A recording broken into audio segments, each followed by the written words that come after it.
ভিতরের যে নাড়িভুঁড়ি রয়েছে, কর্যগুলো রয়েছে, দিলগুলো রয়েছে, আত্মার প্রত্যেকটা দেহর সিনাগুলো গলে গলে পায়খানার রাস্তাটা বের হয়ে যাবে, এমন একটা ভয়াবহ অবস্থা শুরু হয়ে যাবে। ওই মানুষগুলো পাগলের মতো ছুটাছুটি করতে থাকবে। আমার মহান রব্বে কারিম বলেন, আর যারা জান্নাতি হবে, আমার মহান রব্বে কারিম বলেন, জান্নাতি যারা হবে তারা এই দুনিয়ার বুকে এই দুনিয়াটাকে তার তুচ্ছ মনে করিয়া, দুনিয়ার মায়াকে বিসর্জন করিয়া, দুনিয়ার মহব্বতকে তারা বিসর্জন করিয়া দুনিয়াকে দুনিয়া মনে করে নাই। এই দুনিয়ার বুকে তারা সদা সর্বদাই ইচ্ছা অনুযায়ী করতে আল্লাহ রাব্বুল আলামিন ইবাদত বন্দেগী গোলামির মধ্যে লিপ্ত রয়েছে। আমার মহান রব্বে কারীম তাদের সম্পর্কে ঘোষণা দিয়েছেন, আলা ইন্না আউলিয়া আল্লাহি লা খাউফুন আলাইহিম ওয়া লা হুম ইয়াহজানুন।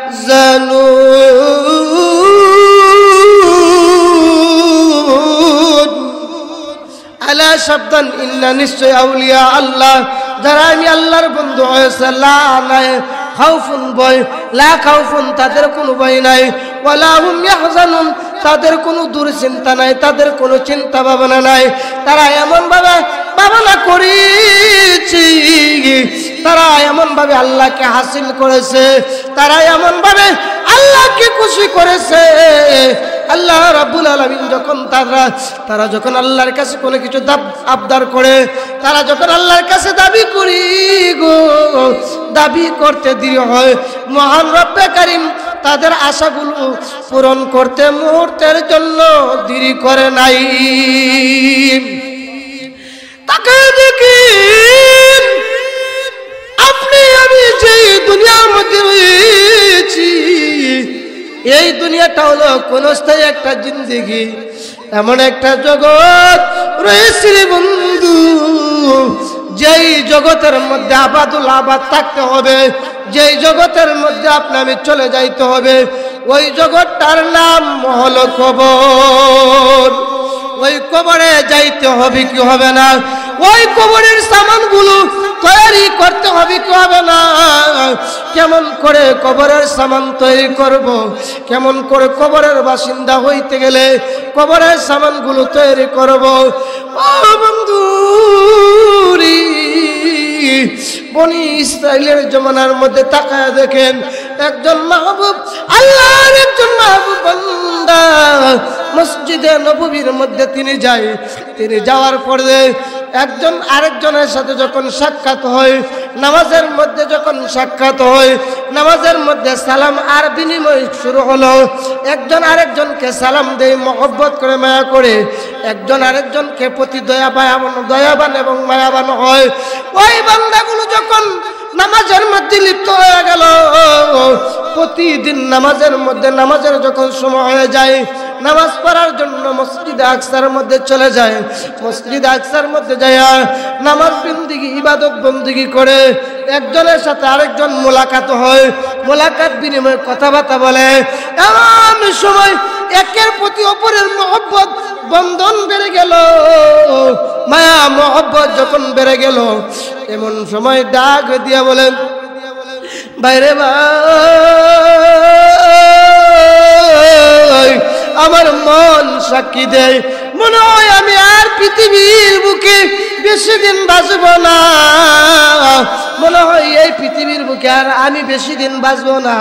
যতদিন দুনিয়ার বুকে আছি, তুমি আমার সব কবরগুলো লয়, আমার পরামর্শগুলো লয়, আমার খোঁজ খবর তুমি নিও।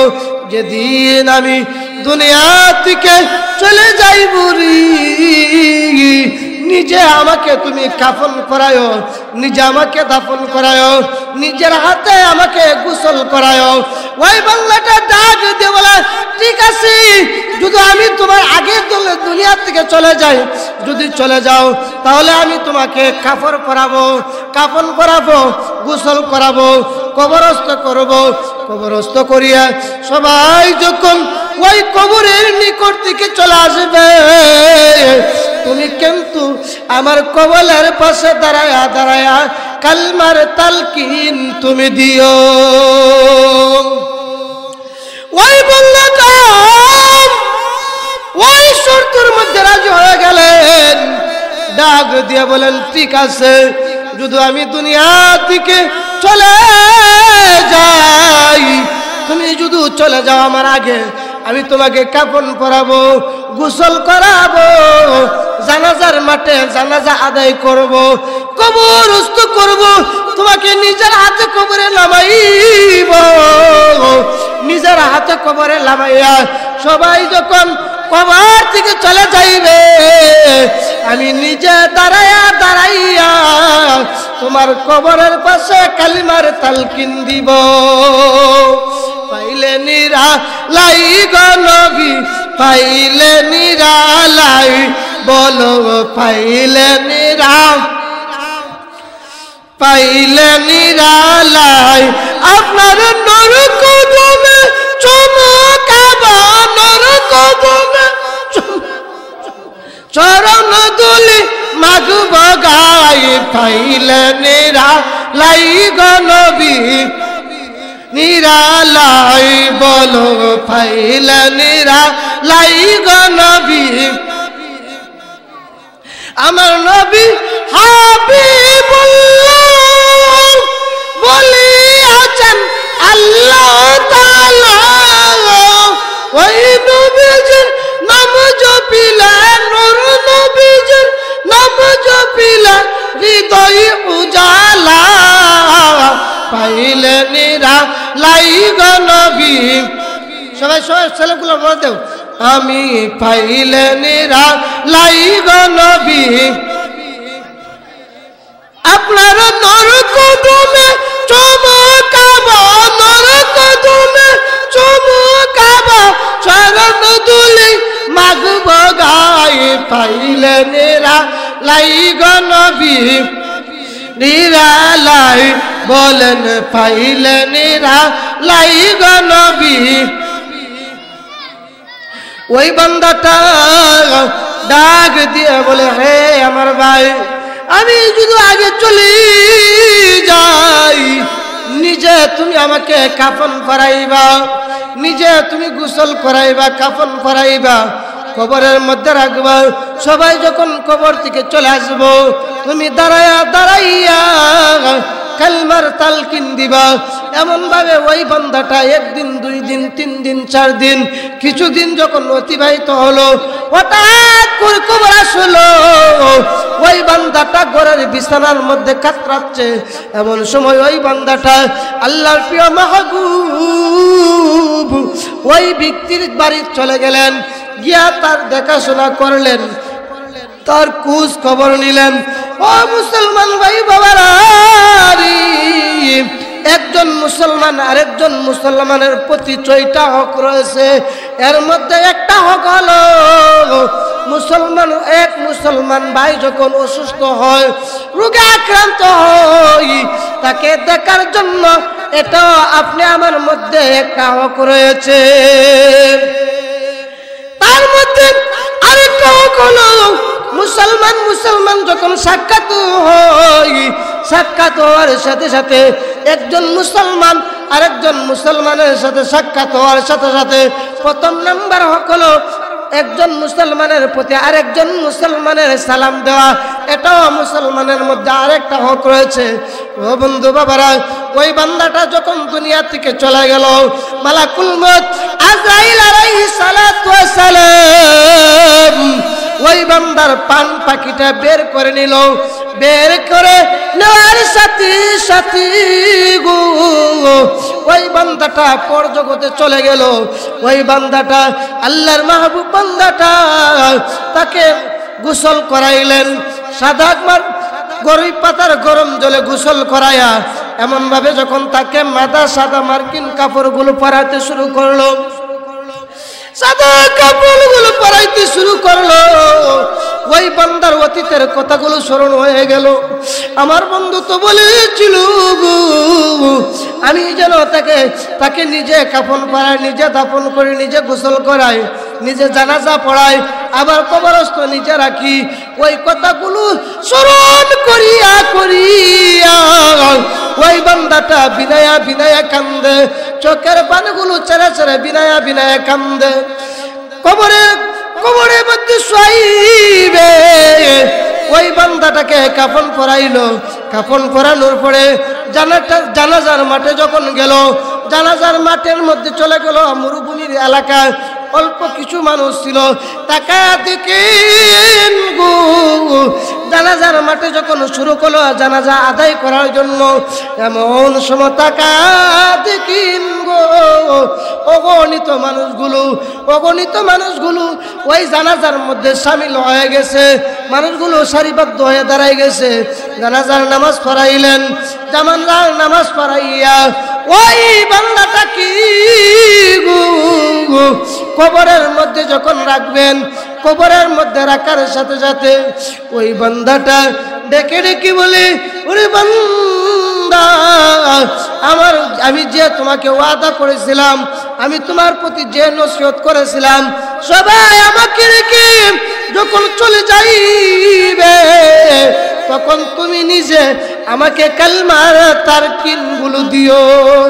সবাই রেখে আমায় যখন কবরেতে রেখে চলে যায়, তারপরেতে আমার দয়াল নবী এসে যায়। ওই নবীজির মহব্বত মিলাদ পড়িও, নূর নবীজির মহব্বত মিলাদ পড়িও। মন যদি দিতে হয় নবীকে দিও, আহা ভালো যদি বাঁচতে হয় নবীকে দিও। তোমার কষ্ট যত না যিনি সইতে পারেন না, ওই নবীজির মহব্বত মিলাদ পড়িও। মন যদি দিতে হয় নবীকে দিও, আহা ভালো যদি বাঁচতে হয় নবীকে বাইসো। তোমার কষ্ট যত না যিনি সইতে পারেন না, ওই নবীজির মহব্বত মিলাদ পড়িও। মন যদি দিতে হয় নবীকে দিও, আহা ভালো যদি বাঁচতে হয় নবীকে বাইসো। ওই বান্দাটা কবরের মধ্যে যখন ওই কথাগুলো বললেন, বান্দাটার কবরের কথা স্মরণ হয়ে গেল। ওই বান্দাটা চোখের পানি বিনায়া বিনায়া কান্দে। আমার ওই বন্ধুটা আমাকে ছেড়ে আজকে অন্ধকার কবরের বাসিন্দা হয়ে গেল। আমি হয়তো একদিন ওই কবরে যেতে হবে। ওই কথা স্মরণ করে করে বান্দাটা কাঁদতেছে, বিনায়া বিনায়া কান্দে। কবরস্থ যখন করলো, কবরের মধ্যে রাখি দিল, কবরের মধ্যে শোয়াই দিল। শোয়ানোর পরে সকল মানুষগুলো একই একই করে চলে গেল। একজন একজন করে সবাই চলে গেল। ওই বান্দাটা কবরের পাশে বসিয়া কবরের পাশে দাঁড়াইয়া বসে ওই বান্দাটাকে কালিমার তানকিন দিছে, আশহাদু আল্লাহ ইলাহা ইল্লাল্লাহু ওয়া আশহাদু আন্না মুহাম্মাদান আবদুহু ওয়া রাসূলুহু। ওই কালিমার তালকিন যখন দিলেন, কালিমার তালকিন দিতে শুরু করলেন। তালকিন দিতে বান্দাটা না ঘুম না জাগ্রত, তন্দা একটা বাবা আসলো। যখন এমন একটা তন্দা বাবা আসলো, ওই বান্দাটার না ঘুম না জাগ্রত এমন একটা অবস্থা হলো। বান্দাটা যখন এমন অবস্থা হলো, হঠাৎ করে একটি গায়েবী থেকে আওয়াজ আসলো, হে আল্লাহর বন্ধু, ও আল্লাহর বন্ধু, তুমি তার কালিমার তালকিন দিতে হবে না। আল্লাহ রাব্বুল আলামিন তার প্রতি রাজি হয়েছে, আল্লাহ রাব্বুল আলামিন ওই বান্দাটার প্রতি সন্তুষ্ট হয়েছে, আল্লাহ রাব্বুল আলামিন তার গুনাহগুলো মাফ করেছে, তার গুনাহগুলো ক্ষমা করে দিয়েছে। এই আওয়াজটা যখন শুনলেন, শোনার সাথে সাথে আবু সুফিয়ান সাউরির ঘুম ভেঙে গেল। তন্দা তন্দা যে একটা ভাব আসলো, তন্দা তন্দা ভাবটা তিনি ভেঙে গেল। তিনি উঠে গেলেন, উঠে জাগ্রত হয়ে ছুটাছুটি করতে শুরু করলেন। আরে আমি কি দেখলাম, কি দেখিলাম, ওই কথা স্মরণ করে যখন তার মধ্যে একটা মনোভাব শুরু হয়ে গেল, তিনি দৌড়াইয়া আবার নিজে উজু বানাইলেন। নিজে উজু বানাইয়া ওই কবরের পাশে দাঁড়াইয়া দাঁড়াইয়া আবার 2 রাকাত নামাজ আদায় করলেন। 2 রাকাত নামাজ কেমন ভাবে আদায় করলেন? কাশফুল আইনের মাধ্যমে, কাশফুল আইনের মাধ্যমে 2 রাকাত নামাজ তিনি আদায় করলেন। নামাজের মধ্যে দাঁড়াইয়া আল্লাহর বান্দাটা নামাজের মধ্যে দাঁড়াইয়া দাঁড়াইয়া আলহামদুলিল্লাহি রাব্বিল আলামিন বলেন। আমার রব্বে কারীম বলেন, হে আবু সুফিয়ান সাউরি, আমি জানি রব্বি তুমি কার প্রশংসা করছো? আবু সুফিয়ান সাউরি বলেন, আর রহমানির রহিম, যিনি হলেন দয়ালু এবং রহমান এবং রহিম, ওই রহমানের ওই রহিমের প্রশংসা করছি। আমার মহান রব্বে কারীম বলেন, আমার মহান রব্বে কারীম বলেন, ইহদিনাল মালিক, তুমি কোন মালিকের প্রশংসা করছো? তুমি কোন রহমানের প্রশংসা করছো? ওই বান্দাটা ইয়াক মালিক ইয়াউমিদ্দিন, যিনি পরকালের ইহকালের পর জগতের মালিক, ওই কথাগুলো বলে বলে বিনয়া বিনয়া কান্না শুরু করে দিল। কান্নার বিনিময়ে আমার মহান রব্বে কারীম এজাজের মাধ্যমে, ইলহামের মাধ্যমে আবার ওই ঘোষণা শোনায়া দিল, আবু সুফিয়ান সাউরি, তোমাকে প্রথমবার সতর্ক করা হয়েছে। তোমাকে প্রথমবার সতর্ক করে বলে দিয়েছি, ওই বান্দার কবরের পাশে বসে তুমি তালকিন দেওয়ার কোনো প্রয়োজন নাই। আমার মহান রব্বে কারীম ওই বান্দার জীবনের গুনাহগুলো মাফ করে দিছে। আবু সুফিয়ান সাউরি নামাজ যখন শেষ হয়ে গেল, একেবারে নষ্ট হয়ে গেলেন, একেবারে স্তব্ধ হয়ে গেলেন। প্রথমবার সতর্ক করলো, আবার দ্বিতীয়বার সতর্ক করলো। আবু সুফিয়ান সাউরি বন্ধুর মহব্বতে আবার উজু বানাইলেন। উজু বানাইয়া কবরের পাশে বসে 2 রাকাত নামাজ আদায় করলেন। 2 রাকাত নামাজ আদায় করে কালিমা শাহাদাতের তালকিন দিতে শুরু করলো। আশহাদু আল্লা ইলাহা ইল্লাল্লাহু ওয়া আশহাদু আন্না মুহাম্মাদান আবদুহু ওয়া রাসূলুহু।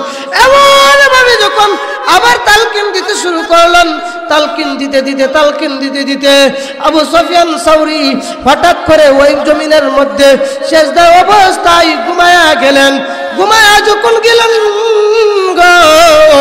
একজন আগত ব্যক্তি সাদা পোশাক পরিধান করিয়া নুরানি চেহারাওয়ালা ব্যক্তি আবু সুফিয়ান সাউরির মাথার মধ্যে হাত বুলায়া বললেন, আবু সুফিয়ান সাউরি, তোমাকে প্রথমবার সতর্ক করা হয়েছে। ওই বান্দার কবরের পাশে দাঁড়াইয়া তালকিন দেওয়া লাগবে না, ওই বান্দাটাকে মাফ করে দেওয়া হয়েছে। দ্বিতীয়বার সতর্ক করা হলো, তুমি তারপরও তার কবরের পাশে দাঁড়াইয়া দাঁড়াইয়া কান্দো। আবু সুফিয়ান সাউরি ডাক দিয়ে বলেন, কে গো আপনি? কি আপনাকে তো আমি চিনি না। আমার বান্দা, আমার বন্ধু আমার কাছে আবদার করেছে, যতক্ষণ পর্যন্ত আমি তার জান্নাতের সুসংবাদ না পাবো, ততক্ষণ পর্যন্ত যেন আমি তার কবরের পাশে কালিমার তালকিন গুলো দেই। ও আবু সুফিয়ান সাউরি, তুমি তার কবরের পাশে তালকিন দিতে হবে না। আল্লাহ রাব্বুল আলামিন তার জীবনের সমস্ত গুনাহগুলো মাফ করে দিয়েছে, তার সমস্ত গুনাহগুলো অপরাধগুলো মাফ করেছে। ওই আগন্তুক ব্যক্তিকে ডাক দিয়ে বলে, মাফ করে দিয়েছি। কিসের বিনিময়ে? কোন আমলের বিনিময়ে? কোন আমলের খাতিরে আল্লাহ রাব্বুল আলামিন মাফ করছে ওই আমলটা না জানা পর্যন্ত আমি তালকিন দিতেই থাকব। আবু সুফিয়ান সাউরি যখন ওই প্রশ্ন করলেন, ওই আগুন তুমি কি আকাশের দিকে তাকাইলেন?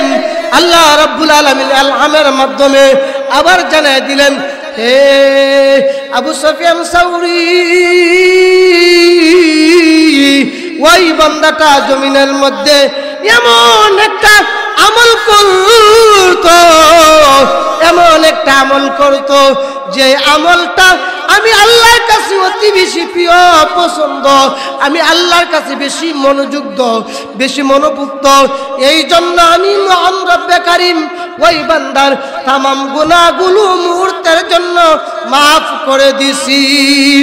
কেউ যদি ওদের কষ্ট দেয় যেন আমায় কষ্ট দেয়, কেউ যদি ওদের কষ্ট দেয় যেন আমায় কষ্ট দেয়, সে যে কষ্ট দিল মা পাতে মাকে, সে যে কষ্ট দিল মা পাতে মাকে, কেউ যদি ওদের ভালোবাসে যে ভালোবাসলো নবীকে, সে যে ভালোবাসলো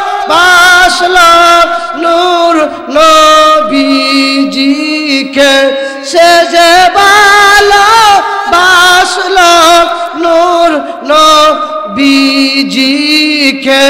কেউ যদি ওদের কষ্ট দেয় যেন আমায় কষ্ট দেয়, সে যে কষ্ট দিল মা পাতে মাকে, সে যে কষ্ট দিল হাসানু সাইনকে, কেউ যদি ওদের ভালোবাসে সে যে ভালোবাসলো নবীকে, সে যে ভালোবাসলো নূর নবীজিকে, সে যে ভালোবাসলো নূর নবীজিকে। এমন ভাবে ওই বান্দাটা কবরের পাশে বসে বসে যখন তালকিন দিতে শুরু করলো, এমন সময় ডাক দিয়ে বলেন, আবু সুফিয়ান সাউরি, তোমাকে প্রথমবার সতর্ক করা হয়েছে, দ্বিতীয়বার সতর্ক করা হয়েছে, তৃতীয়বার এই জন্য তোমাকে বলা হয়েছে ওই বান্দাটা জমিনের মধ্যে এমন একটা আমল করছে গো, যেই আমলটা করার কারণে আল্লাহ রাব্বুল আলামিন তার পিছনে যতগুলো গুনাহ রয়েছে, যত অপরাধগুলো রয়েছে, আল্লাহ রাব্বুল আলামিন তার পিছনের সমস্ত অপরাধগুলো, সমস্ত গুনাহগুলো মাফ করে দিয়েছে। আমার আল্লাহ রাব্বুল আলামিন হলেন ক্ষমাশীল এবং দয়াশীল। ওই বান্দাটা যখন বললে কোন আমলটার বিনিময়ে, কোন ইবাদতটার বিনিময়ে আল্লাহ রাব্বুল আলামিন তার পিছনের সমস্ত গুনাহ মাফ করেছেন, ও আবু সুফিয়ান সাউরি, ওই বান্দাটা রমজান মাসের পরে যেই মাসটা রয়েছে শাওয়ালের মাস, যেটার মধ্যে সিয়ামের রোজা আমাদের মা বোনরা রাখেন, সিয়ামের রোজা মা বোনরা রাখে কি রাখে না, যেই মাসটার মধ্যে সিয়ামের 6টা রোজা রাখি গো, আল্লাহ রাব্বুল আলামিন বলেছেন, আপনি আমার নবী বলেছেন, উম্মত, আমার যে উম্মত সিয়ামের 6টা রোজা রাখবে তার আমল নামার মধ্যে গো 365 দিন পুরো বছর রোজা রাখলে যেই পরিমাণ সব আমল নামার মধ্যে দেওয়া হবে, আমার মহান রব্বে কারীম সেই পরিমাণ সব ওই বান্দার আমল নামার মধ্যে দিবে। ওই সুসংবাদটা যখন আল্লাহর বন্ধু আবু সুফিয়ান সাউরি শুনলেন, সুসংবাদটা শোনার সাথে সাথে ডাক দিয়ে বলে, হে আল্লাহর আগন্তুক দূত গো, আজকে থেকে আমিও নিয়ত করলাম যত বছর এই জমিনের মধ্যে বেঁচে থাকবো ওই সময়ের 6টা রোজা একবারের জন্য বাদ দিব না। আমি সদা সর্বদাই প্রতি বছরে ওই সময়ের 6টা রোজাও রাখবো। ওই আল্লাহর বন্ধু সুফিয়ান সাউরি ওই সুসংবাদ শোনার সাথে সাথে বাকি জিন্দেগিটা, বাকি বছর যত বছর দুনিয়ার বুকে বেঁচে ছিলেন তিনিও স্বয়মের 6টা রোজা রাখলেন, 6টা রোজা রেখেছিলেন। ওই আল্লাহর বন্ধু কবরস্থ গেলেন 6টা রোজার বিনিময়ে, 6টা রোজার খাতিরে আল্লাহ রাব্বুল আলামিন তার পিছনের গুনাহগুলো মাফ করিয়া, গুনাহগুলোর জায়গায় নেক লেখিয়া তাকে চিরতরের জন্য শুধু জান্নাত বাসী করেন নাই, জান্নাতের উচ্চ মুকামের দরজা আল্লাহ রাব্বুল আলামিন ওই বান্দাকে দান করে দিলেন। তাহলে আমরা স্বয়মের 6টা রোজা রাখার দরকার আছে না নাই? আমাদের সমাজের মধ্যে এমন একটা কালচার এখন শুরু হয়ে গেছে। আগের দিনে দেখতাম যখন মাদ্রাসার মধ্যে পড়তাম, 2000 সালের কথা বলছি, 2003-4 সালের কথা বলছি, আমরা তাকে দেখতাম গো, মাদ্রাসা থেকে যখন বাড়িতে আসতাম, বাড়িতে আসার পরে ফজর নামাজ পড়ে আমরা যখন প্রত্যেকটা বাড়ি আসতাম, প্রত্যেকটা বাড়ির মাগি প্রত্যেকটা ঘর থেকে গুনগুন সুরে কোরআনের আওয়াজ সকালবেলা হইতো। আজকে আমাদের সমাজের মধ্যে ওইগুলো দূরীভূত হয়ে গেছে। টিভির নাটক পাইয়া টিভির নাটকের দিকে তাকায় থাকি, রাত্রের পর ঘন্টা কাটায় দেই, সকালবেলা ঘুম থেকে উঠি না, সকালবেলা ঘুম থেকে ওঠার ইচ্ছা হয় না। সকাল 7টা-8টা বাজলে ঘুম থেকে উঠি, তখন রান্না বান্না কাজ শুরু করি। ওই ঘরের মধ্যে রহমত কিভাবে আসবে, ওই ঘরের মধ্যে কিভাবে বরকত আসবে, ওই ঘরের মধ্যে কিভাবে নিয়ামত আসবে? কারণ আমাদের সমাজের মধ্যে যতগুলো পরিবার রয়েছে, এখন জমানার মধ্যে যতটা বউ রয়েছে, যতটা পুত্রবধূ রয়েছে, একটা পুত্রবধূ সকালবেলা নামাজ পড়তে রাজি না, কোরআন তেলাওয়াত করতে রাজি না, কোরআন তেলাওয়াত করতে ভালো লাগে না, নামাজ পড়তে ভালো লাগে না। শাশুড়িগুলো যখন বলে নামাজের কথা, তখন বলে অযথা চিল্লাচিল্লি করে, তোমার মার চিল্লির কারণে সকালবেলা ঘুমায় থাকতে পারি না, এমন কথাগুলো বলে শাশুড়িকে বলে গো, ও আমার বিবিরা, ও আমার বাবারা, শুনো, তোমরাও এই একদিন এই জমানার মধ্যে শাশুড়ি হইবা। তোমরা যদি তোমাদের শাশুড়ির খেদমত না করো, শুনে রাখো, যেদিন তোমরা শাশুড়ি হইবা তোমাদের ছেলের পুত্রবধূর সেবা তোমরা পাইবা না। সকালবেলা দিলাম প্রত্যেকটা ঘুরে এখনো কোরআনের আওয়াজ চালু করে দেওয়া হয়, ফজরের নামাজ পড়ে প্রত্যেকটা ঘরের মধ্যে ইয়াসিনের আওয়াজগুলো শুরু করা হয়, আর রহমানের আওয়াজ শুরু করা হয়, আলিফ লাম মিমের আওয়াজ শুরু করা হয়। আল্লাহর জাতের ইজ্জতের কসম করে বলি, আমাদের সমাজের মধ্যে যতগুলো অশান্তি আছে গো, যতগুলো কষ্ট রয়েছে, যতগুলো ঋণ মুক্ত রয়েছে, ঋণ যুক্ত রয়েছে, ঘরের মধ্যে সংসারের মধ্যে শান্তি নাই। আল্লাহর জাতের ইজ্জতের কসম করে বলি, আপনারা তাকায়া দেখেন, কোরআনের সাথে মহব্বত শুরু করেন, কোরআন তেলাওয়াত করেন, শান্তির দেওয়ার মালিক ওয়ালা রব্বে কারীম যদি প্রত্যেকটা ঘরে এখনো কোরআনের আওয়াজ চালু করা হয়, কোরআন তেলাওয়াত করা হয়, আল্লাহর জাতের ইজ্জতের কসম আমার মহান রব্বে কারীম প্রত্যেকটা ফ্যামিলির মধ্যে, প্রত্যেকটা ঘরের মধ্যে শান্তি বিলায়া দিবে। আমাদের সন্তানগুলোর দিকে তাকায় দেখি, মুসলমানের সন্তানের কতগুলো হক রয়েছে, প্রত্যেকটা প্রত্যেকটা পিতামাতার উপর দায়িত্ব রয়েছে, কর্তব্য রয়েছে আমাদের সন্তানগুলোকে দিনের শিক্ষায় শিক্ষিত করা। ফরজে আইনগুলো রয়েছে, যতটুক আপনি আমাদের শিক্ষা করলে ফরজ, যতটুক শিক্ষা দেওয়া ফরজ। ইয়া আইয়ুহাল্লাযীনা আমানু কুনু আনফুসাকুম আহলিকুম নারা, তোমরা নিজ জাহান্নামের আগুন থেকে বাঁচো, তোমাদের আহল পরিবার পরিজনকে জাহান্নামের আগুন থেকে বাঁচো। ওই জাহান্নামের আগুন থেকে বাঁচতে হলে নামাজ পড়ার দরকার আছে না নাই?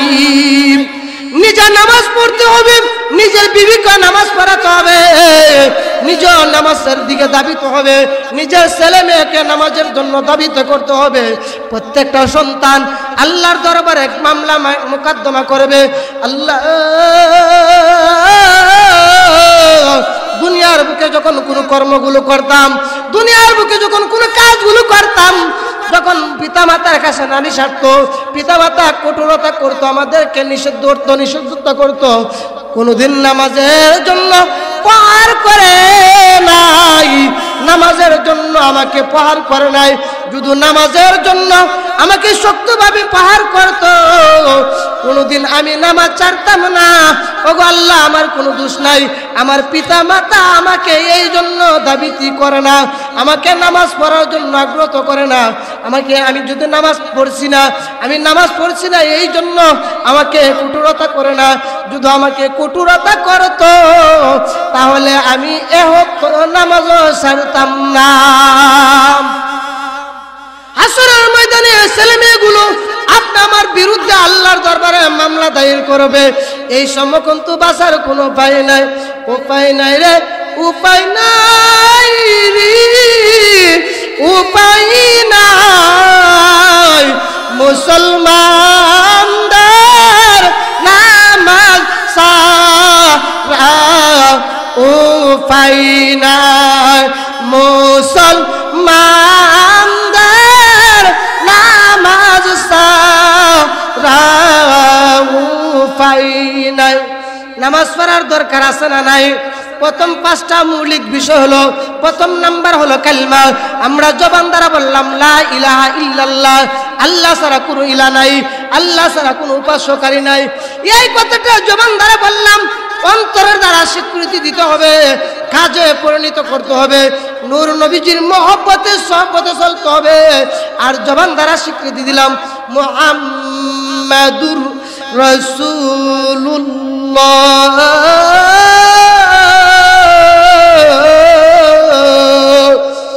নবী ছাড়া কোনো উপায় নাই, নবী হলেন আপনি আমার মূল।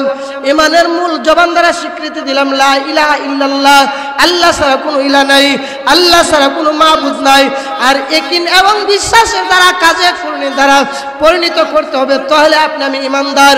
ইমানের পরে প্রথম ঘাটি, প্রথম ধাপ হলো নামাজ, প্রথম বিধান হলো নামাজ, প্রথম হলো কালিমা, হলো ইমান, তারপর হলো নামাজ। নামাজ পড়ার দরকার আছে না নাই? আল্লাহ রাব্বুল আলামিন আমাদের প্রত্যেককে 5 ওয়াক্ত নামাজ জামাতের সহিত আদায় করার মতো তৌফিক যেন দান করে। সকলে মহব্বতে, প্রাঞ্জল ভাষায় মহব্বতে বলেন আমিন। আমি যে কথাগুলো বললাম ওই কথাগুলোর উপরে আমাদের প্রত্যেককে আমল করার মতো আল্লাহ রাব্বুল আলামিন যেন তৌফিক দান করে। সকলে মহব্বতে বলেন আমিন।